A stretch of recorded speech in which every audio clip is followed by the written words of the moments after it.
بالله من الشيطان الرجيم بسم الله الرحمن الرحيم الحمد لله رب العالمين وأصلي وأسلم على أشرف الأنبياء والمرسلين نبينا وحبيبنا محمد وعلى آله وصحبه أجمعين أما بعد vetëm Allahun e adhurojmë, vetëm atë falenderojmë dhe vetëm prej tij ndihmë dhe falje kërkojmë. Atij mbështetemi në çdo rrethon, në çdo situatë. Vetëm prej tij kërkojmë faljen e mëkateve tona, mbulimin e tmetave tona, si dhe pranimin e veprave tona. Salavatet, selamet dhe përshëndetjet më të përzemërta dhe më të sinqerta, çdo herë dhe pa ndërprerje ja adresojmë Muhammed Mustafas alayhi salatu wassalam, familjes së tij, shokëve të tij dhe gjithë pasuesve të traditës së tij deri në ditën kur nuk do të ekzistojë më kjo gjithësi. Besimtarë nderuar, javën e kaluar kemi folur për atë se si muslimanët e shpërngulur në shpërnguljen e parë për në Habeshe, në Abisini, janë rikthyer në Mekë pasi që kishin dëgjuar se gjithë banorët e Mekës ishin bërë musliman.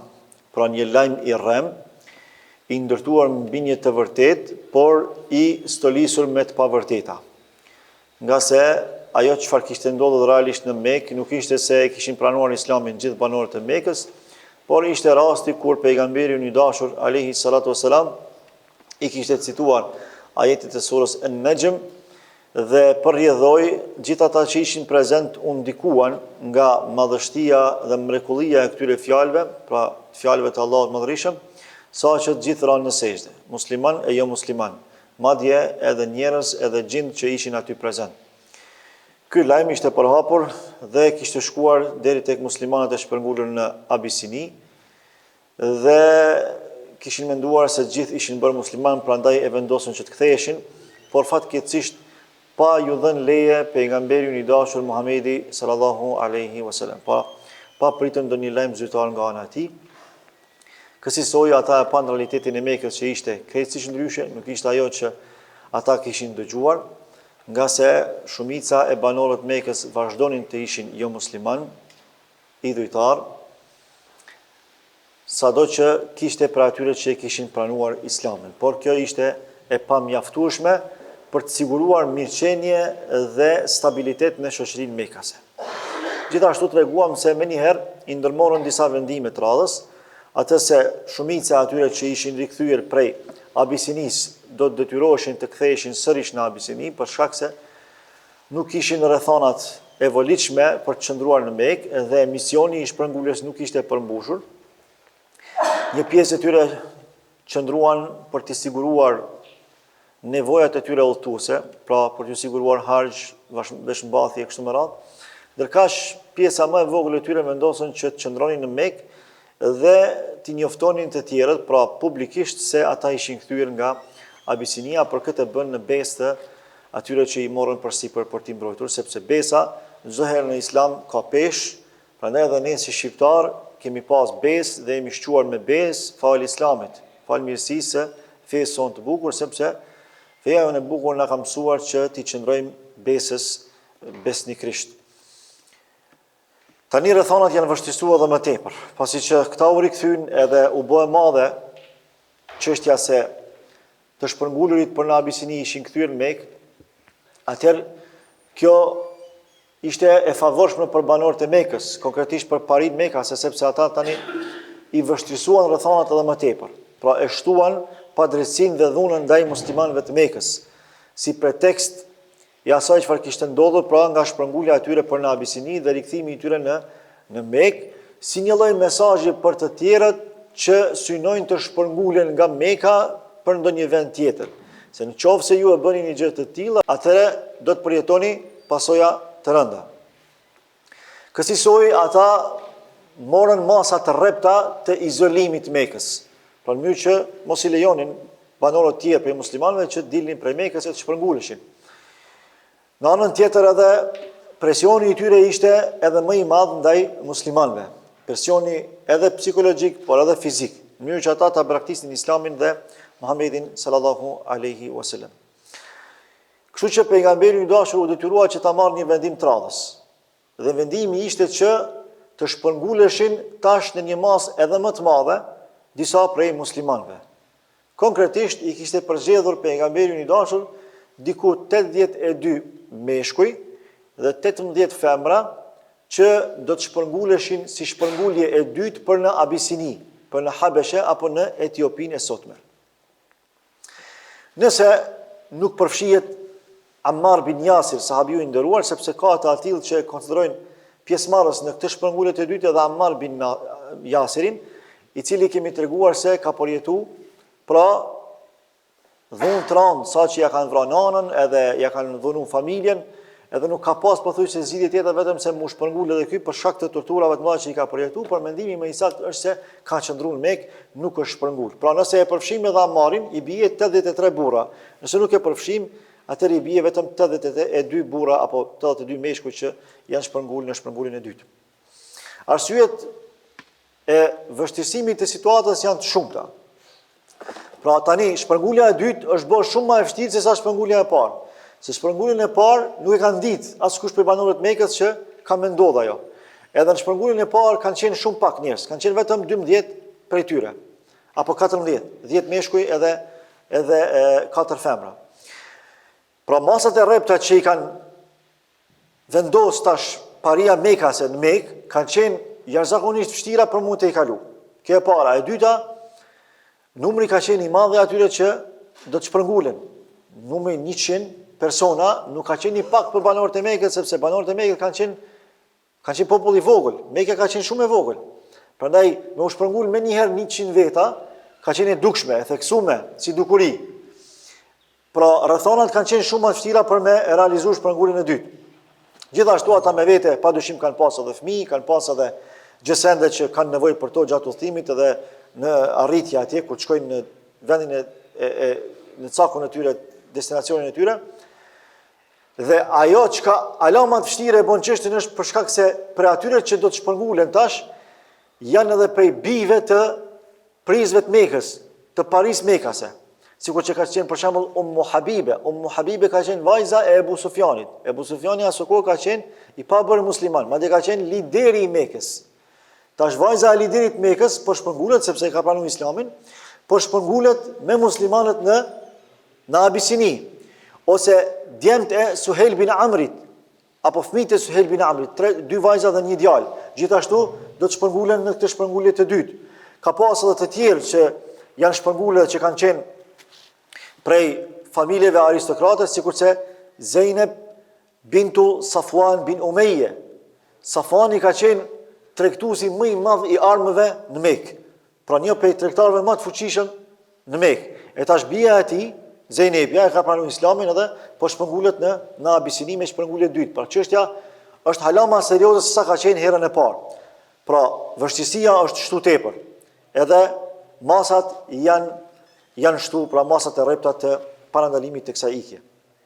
Por fatmirësisht ata u shpërngulen në këtë shpërngulje të dytë pa asnjë problem. Deshi Allahu për shkak të organizimit të mirë të muslimanëve, e në krye tyre për shkak të Muhammed Mustafas alayhi salatu wasalam, që këta të shpërnguleshin duke mos u vrejtur fare, madje edhe duke mos ju ndodhur atyre asgjë, qoftë edhe diçka e vogël, sepse Allahu çfarë thon Kur'an, inna Allaha yudafi'u 'anil ladhina amanu, Allahu i mbron besimtarët e tij. Allahu çfarë kërkon për nesh? Allahu kërkon për nesh sinqeritet, kërkon maturi, kërkon përkushtim, kërkon largpamësi. Pra, ai vetëm kërkon për nesh që ne të ndërmarrim shkaqet e nevojshme për realizimin e projekteve tona, qofshin jetësore, qofshin profesionale, apo edhe fetare në përgjithësi. Tjera t'i ka përsipër Allahu. Allahu ka garantu, ka thonë, inna Allahe yudafi'u 'anil ladhina amanu. Allahu i mbron besimtarët e tij. Kësaj i kanë lodhur në shpërnguljen e dytë. Por edhe pse shpërngulja e dytë ka qenë shumë më e vështirë, për shkak të masave të rrepta, për shkak të rrethonave të vështirësuara, shumë më lehtë kanë kaluar se sa herën e parë. Se herën e parë edhe pse kanë qenë 14 veta, po janë dhënë pas mushrikët e Mekës saqë për pak sa nuk i kanë zonë. Por Allahu ka dashur ata janë shpërngul, kanë emigruar pa asnjë problem.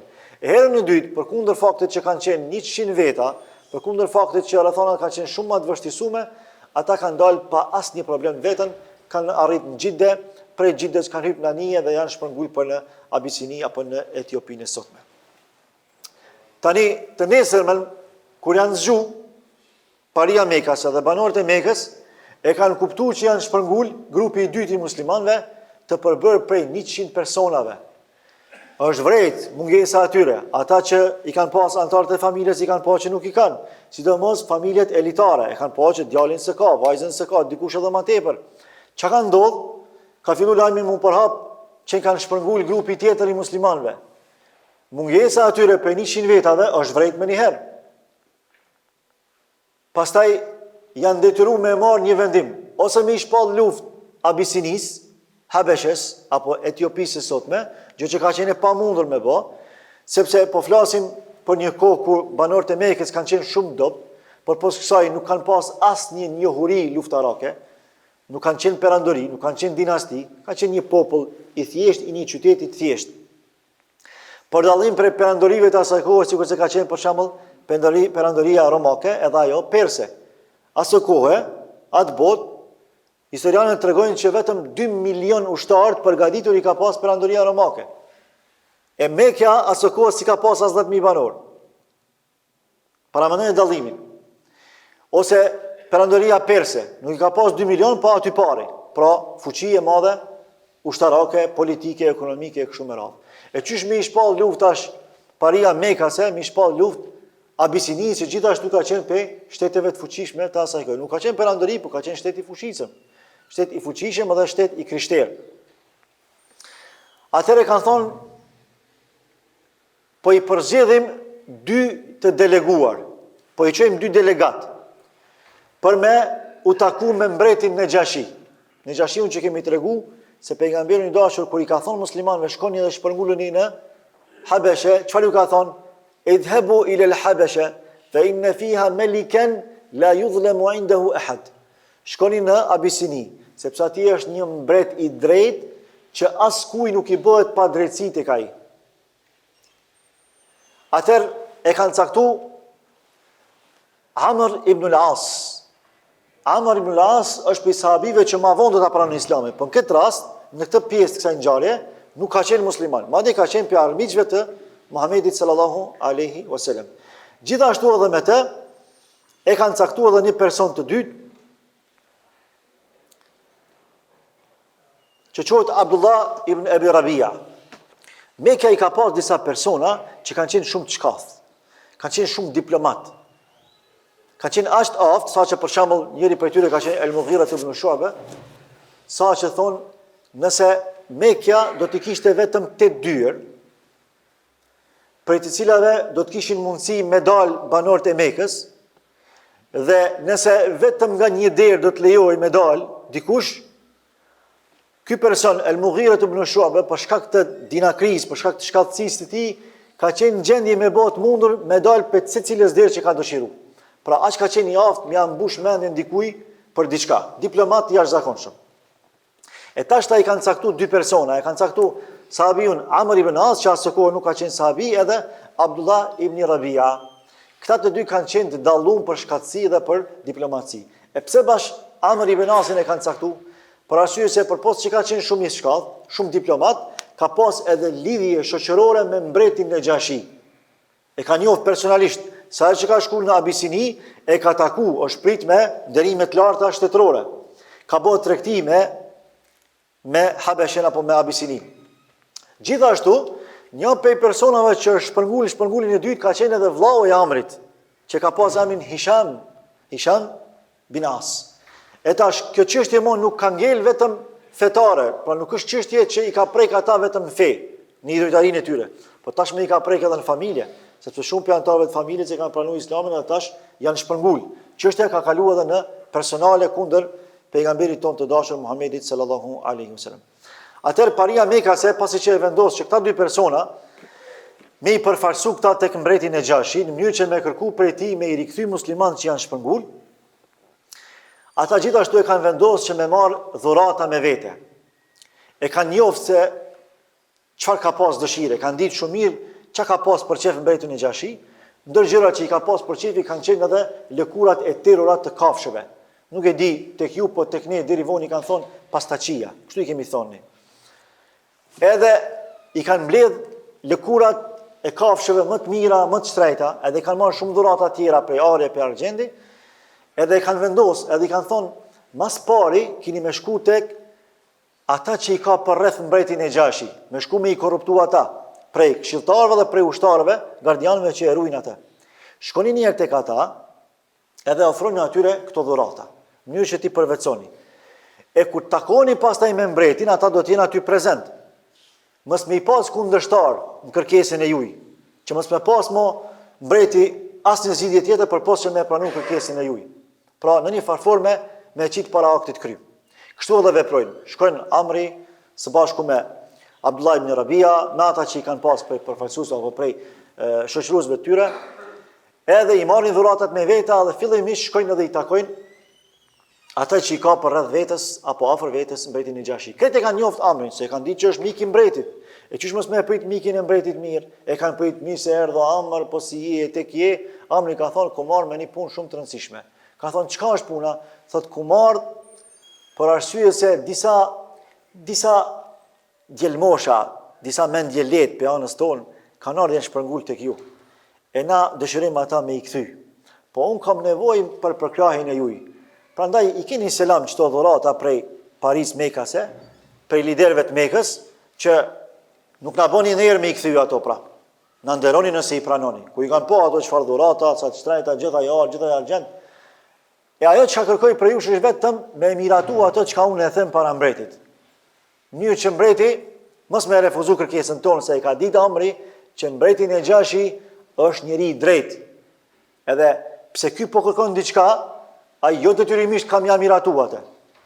Prandaj ka dashur mi kriju gjitha rrethonat e mundshme, mos më u refuzu kërkesa e tij.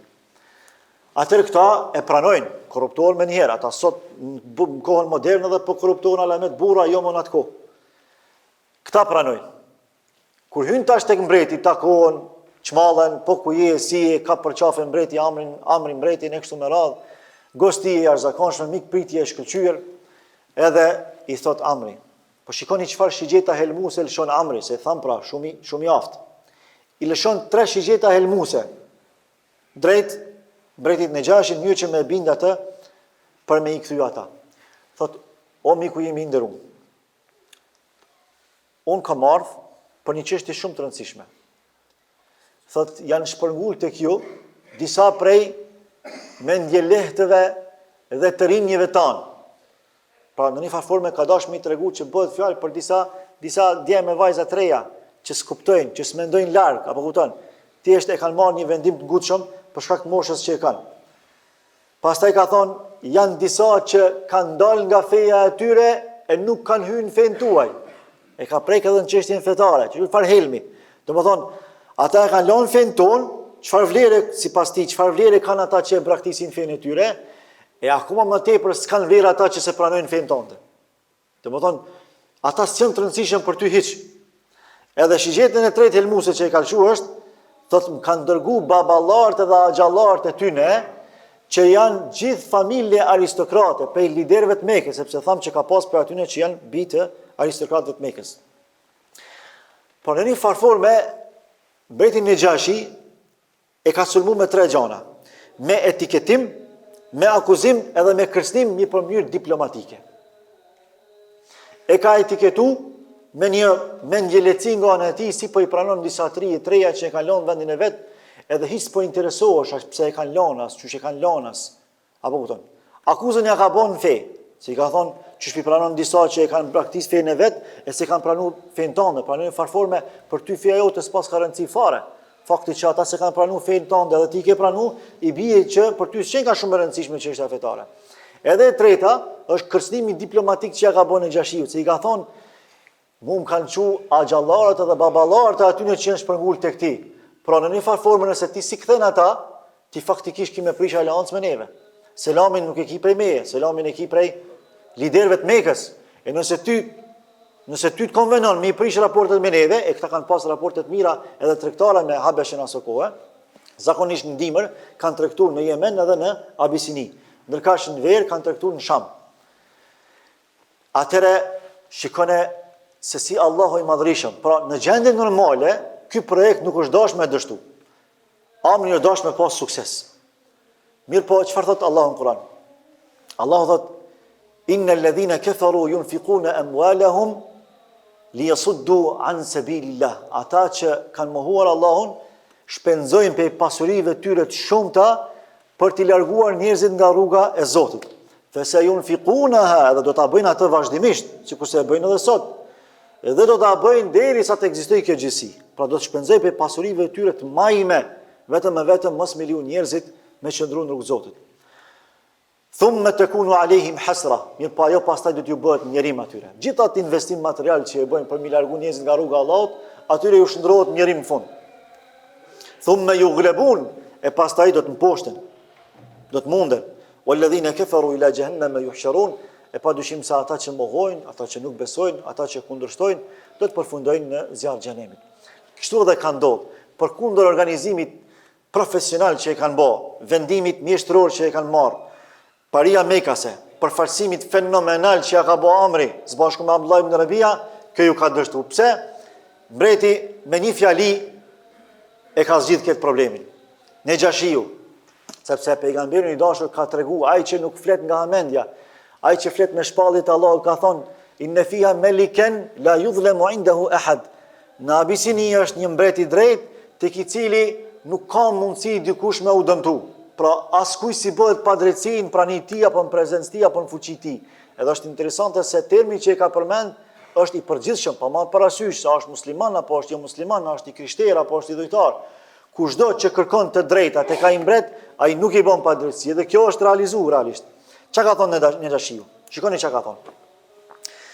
Ka thonë, ata janë një popull, një grup njerëzish që kanë ardhur tek unë, kanë hyrë tek unë dhe kanë kërkuar strehim. Pasha Allahun, sepse në arabisht edhe të krishterit, Zotit i thënë Allah, për ju që se dini.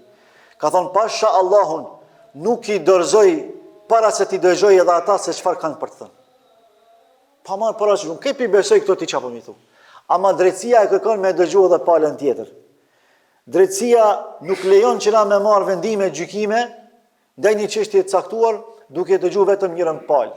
Për shembull në kohën e Omerit, radhiyallahu anhu, dhe me këtë po e mbyll, pastaj javën ashme tregojmë se çka është zhvillu kur e ka thirr Xhaferin, djalin e Hoxhës Muhammed Mustafas sallallahu alaihi wasallam, me tregu se i ka përfaqësuar muslimanët e shpëngulur si emiri i tyre.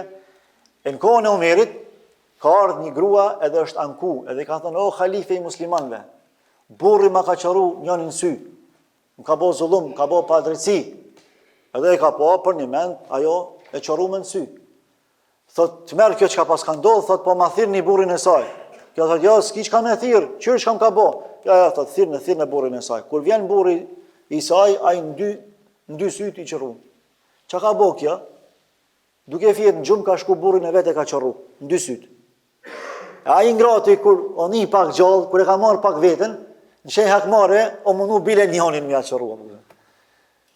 Që të më thonë, du të mi gjuku dy palët. Jo çdo herë kur vjen njëra palë dhe viktimizohet dhe tregon se kjo është e vërteta dhe s'ka tjetër, është realisht e vërteta. Duhet mi dëgju të dy palët. Prandaj muslimanët historikisht i kanë gjykuar gjanat, sidomos udhëheqësit e tyre, gjykatësit e tyre, pasi që i kanë dëgju të gjitha palët, i kanë grumbulluar argumentet edhe pastaj kanë dhënë verdiktin final të një çështje të caktuar. Se çka ka ndodhur më tepër, do të vazhdojmë inshallah javën e ardhshme. Allahu ju nderoftë dhe ju shpërblet për dëgjimin.